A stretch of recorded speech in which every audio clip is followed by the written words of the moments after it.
What's the most WTF thing you've ever heard someone casually admit like it was totally normal?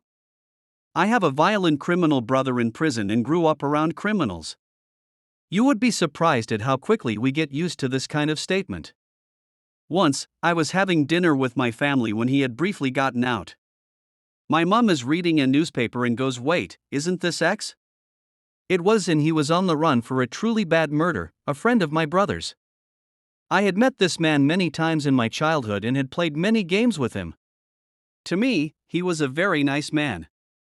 It can be hard to separate that from the crime if you grew up around them like I have. You have to be casual if anything for many.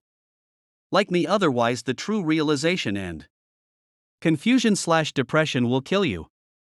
My brother has been in prison for over 15 years in total. Has almost 50 charges and still. While most will say lock him up and I hope he suffers.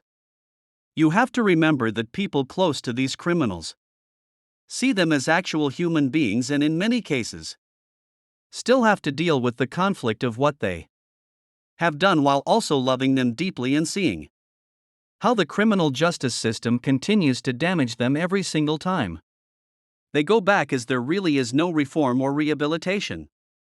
I called up my mother the last time he was out to check on him. And she replied, "He was arrested today." And told me the story, or her version anyway, full of excuses. I had to find out the true tragedy of the actual situation on the news. I handled it very casually and almost acted like it was funny. After I got off the phone, I sobbed. Because it's actually very painful and you have to do what you can to cope. I'm sure these people were probably similar to me and my family.